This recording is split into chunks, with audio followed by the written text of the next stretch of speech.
Nation Media Group has just kicked off East Africa's first share buyback program, which should be running between today, that is June 28th, and September 24th. And to help us make sense of share buyback and why this is significant for the market, we are joined by Mr. Geoffrey Dundo. Always a delight to have you. Thank you. It's a pleasure, Julius. Jeff, let's start with the sequencing of this, because in June last year, NMG went to the market with a bonus issuance. Now we're talking about the share buyback. Clearly, dividends are becoming few and fast-paced. I mean, and that's understandable because of the necessity of capital preservation. What are your thoughts on that sequencing?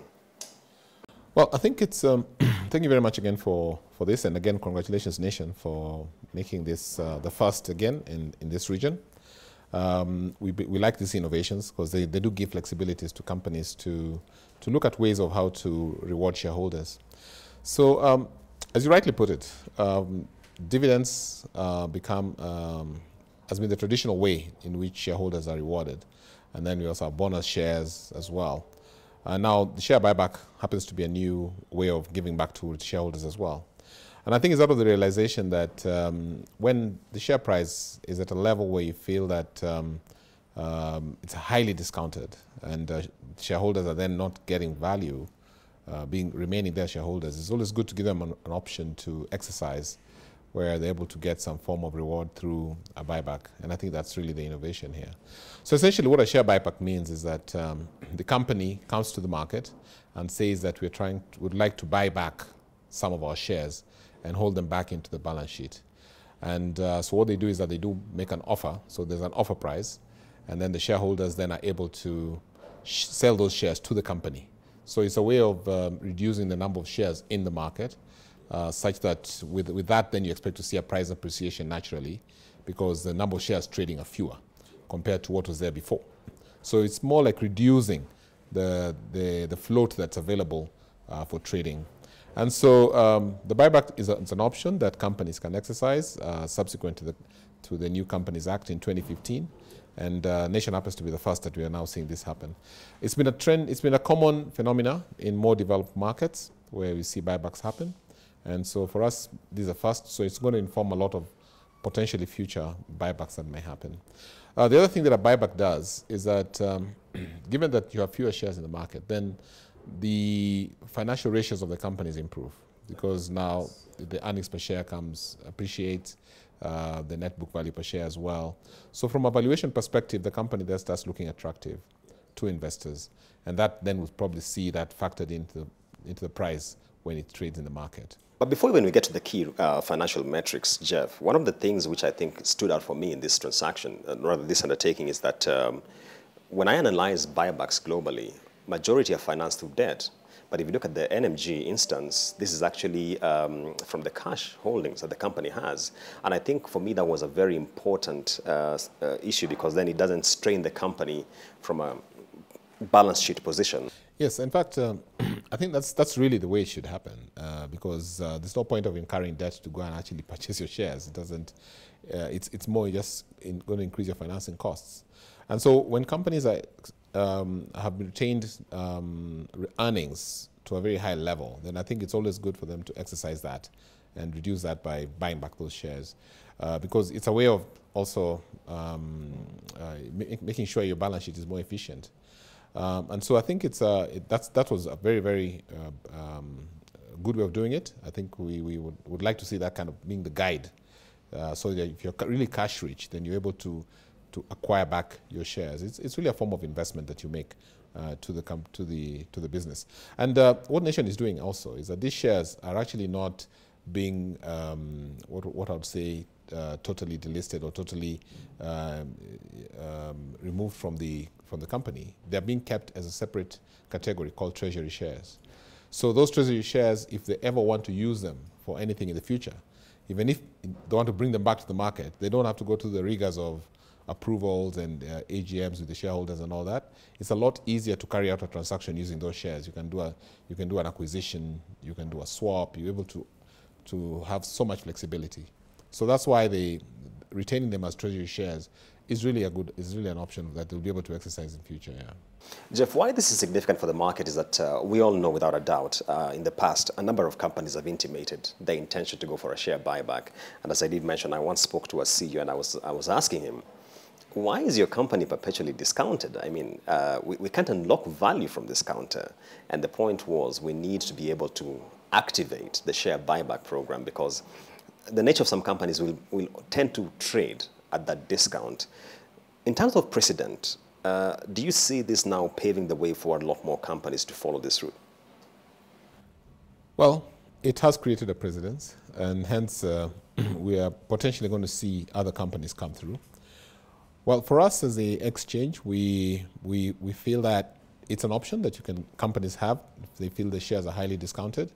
And our focus now is to get more and more companies to come and list on the market so that even as the float is being reduced by some companies owing to their own peculiar needs, we have more companies that are coming in to increase that level of liquidity in the market. So yes, we do foresee some come in to make that decision to repurchase their shares, though we want it to be very well informed, like the Nation case, so that it's not just a factor of trying to just reduce the shares without a very informed, like for instance, taking debt to buy the shares, then doesn't make sense. Let it be a way of rewarding back your shareholders as opposed to paying them higher dividends.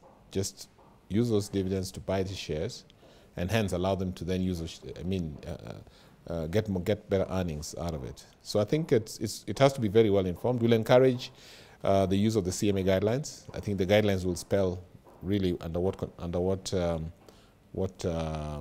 conditions you have to achieve before you do that, and really is to see that well, it's an innovation that whose time has come as well. So you have to just accept and and see how we can navigate with it.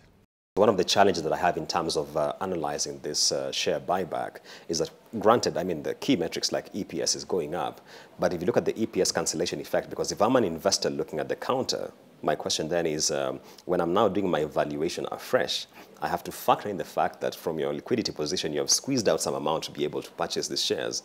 If you look at NMG, for instance, talking about a price of 25, spending about £500 million shillings in this, then I'm thinking, okay, fine, the metric is looking better, but granted their cash flow position has now been constrained a bit. Yes, yes. So it's like two-sided.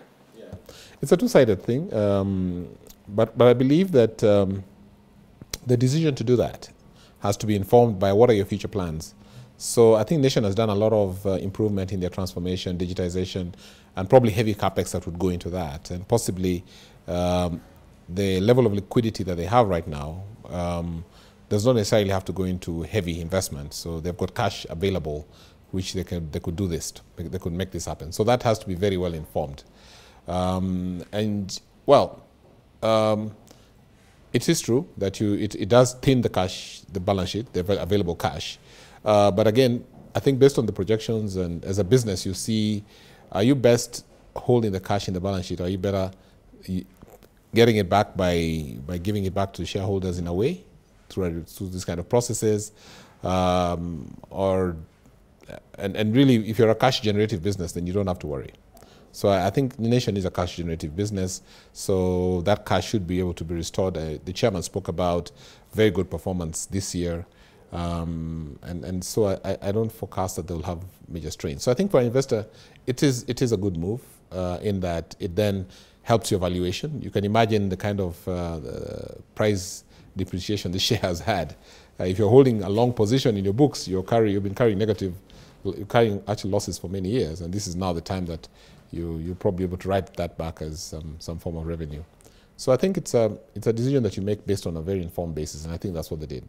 In a market which is significantly dominated by foreign participation and who come in through block purchases, and then you are undertaking a transaction which then implies that the liquidity position of your counter is a bit thinned out, an investor looking in would wonder then what does this mean in terms of the ability to be able to come in and exit if I so wanted.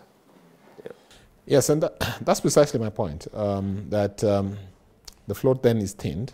So investors an investor who's looking for a minimum quantum then has to make a decision that I can't seem to get this quantum. Is this still a stock that I want to buy? So that has to be very, very well informed. But to your point, I mean, the fact that they're holding them as treasury shares then will also inform them if there's so much pressure for the share, they can be able to reintroduce them in the future. And I think that's what they will be looking at. So I believe that's why I say they have to have a lot of corporate communication, have regular investor briefings. The chairman spoke about regular investor briefings.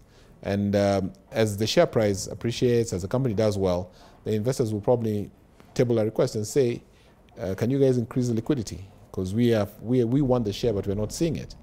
Okay? So the fact that you're holding a majority share gives you the flexibility to reintroduce them in the future. And I think that was one of the considerations that we had. So it's not all gloom for investors from a float perspective. The fact that they're not,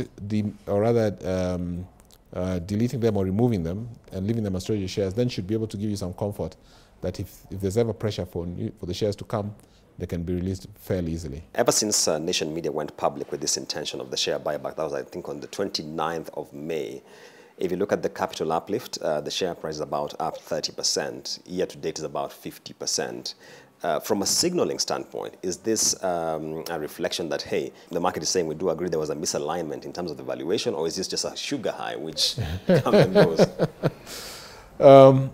Yes, I think the market is reacting to that. I think our market is very interesting. It has, despite strong fundamentals of companies, we still see some level of undervaluation sometimes. But what you're seeing with the nation is actually a sign that the objective of the share buyback is working. They wanted a trigger. They wanted to see the value of the share go up. So when they trigger that offer, then you've seen there's a bit of pressure. Everybody wants it. Because again, if the price was 16 and at the time the offer was triggered, and now it's at about 17, somebody's already pricing in that even if I get into this, I've got like 8 shillings up. So there's a bit of pressure now to acquire the share. So I think it's achieved its objective to get the price where it is. I think post the closure of the offer, we will see the price stabilize above 20, which is going to be a good start for it. And then with the general market appreciation, then we'll probably see the price even improve. So I think we've achieved the objective of the buyback. So it's not a sugar high. I think the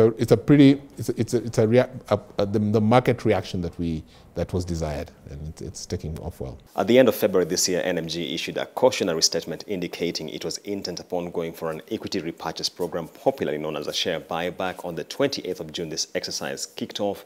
The exercise closed on the 24th of September, which was Friday last week, with the performance rate of 82.5%, having realized 17.1 million shares against a targeted 20 million shares. We are now privileged to have the Chief Executive Officer, Mr. Stephen Gitagama, to join us and help us shed more light on this. Welcome on set. Thank you. Let's just begin by your sense in terms of how the performance finally was, because NMG went into this exercise on a price discovery mission. And if you look at the uplift ever since, my computation tells me it's about 89% up. Would you say it was a success? I think this was a good success. The performance was actually exceeded our expectations, because at the time we started the share buyback program, the share was trading around 13 shillings and 40 cents.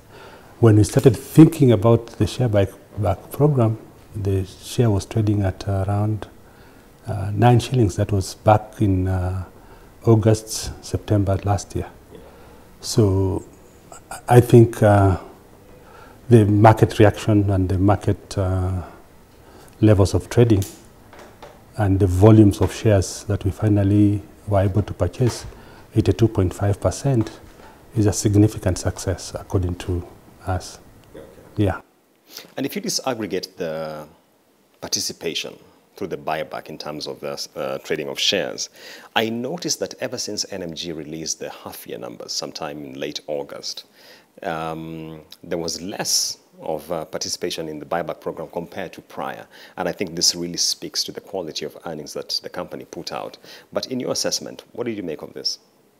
Well, I think before we released our results, we had several discussions internally. When is the right time to release these results?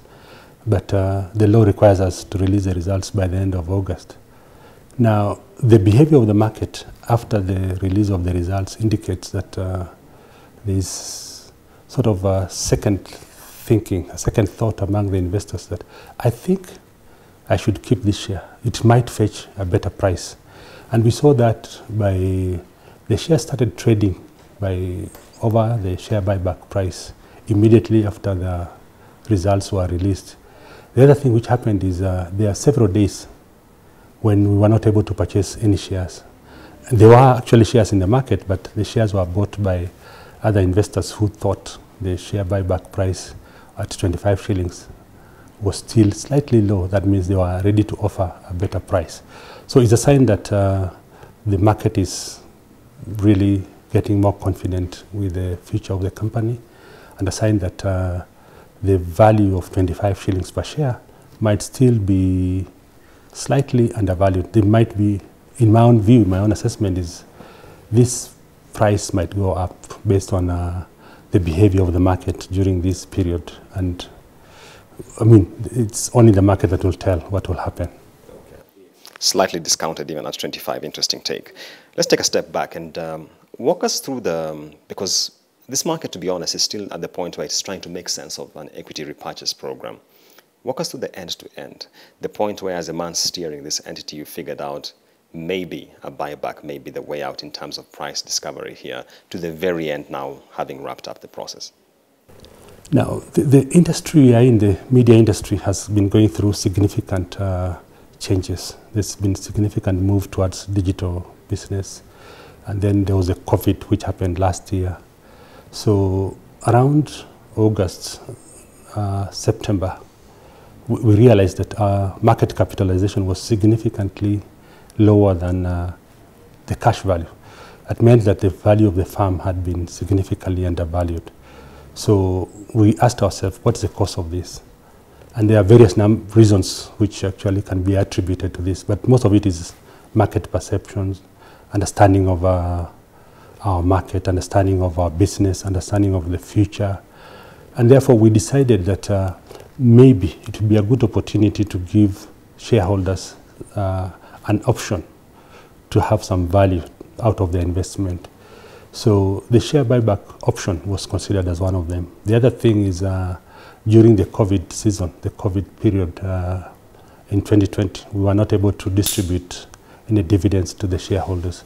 So there are some shareholders who needed some value out of their investment, and in the process we thought that we better give them value through the share buyback program, but the value that was in the market was significantly undervalued. So we opted for the buyback, and I remember in February when we issued a cautionary statement, the share immediately rose to 25.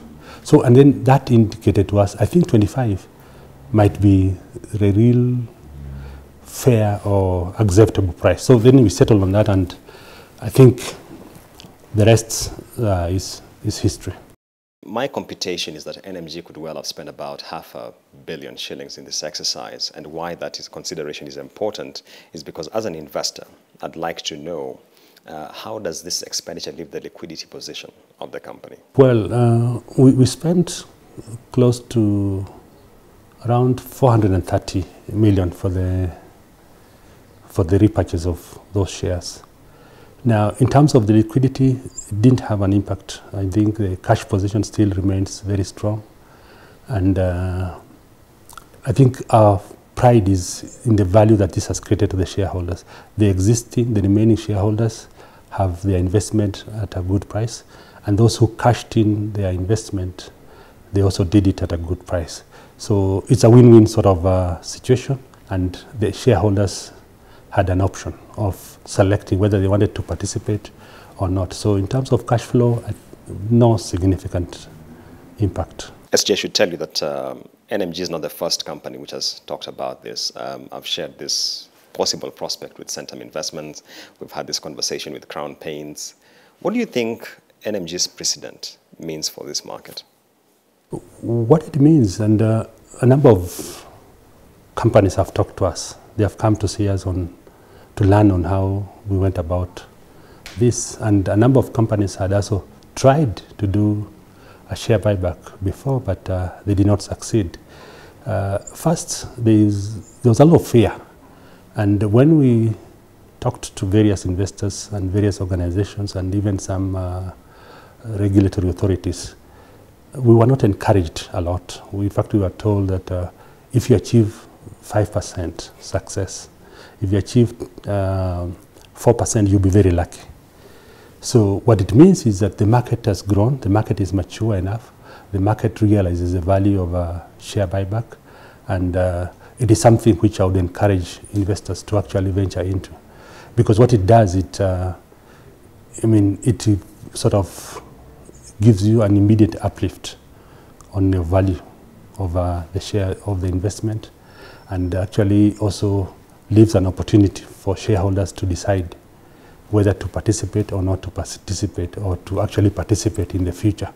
So it is something which I think we might get other people coming in, and time will tell on who will be interested in undertaking a buyback or not. But I think from the NMG experience and the success rate of 82%, I think it's not a bad thing. It's not a bad idea. It's a good idea. The market has actually told us. When NMG launched the exercise at the end of June this year, one of the conversations I had with the exchange chief executive, he mentioned that companies like NMG which do this now have to be a lot more aggressive in terms of investor relations, because a lot of the valuations which are done out here, they are just knowledge gaps that affect the pricing of the various counters. What next for NMG in terms of going forward, engaging investors? What should we anticipate? I think you are right, because one of the problems that I mentioned earlier is market perception. The value of NMG was significantly underpriced because the market did not have adequate knowledge on our strategy, didn't have knowledge on what was happening within the industry. So as a company, we'll be very aggressive in terms of investor relations. We'll engage our investors one-on-one. We'll have investor forums where we can share our strategy.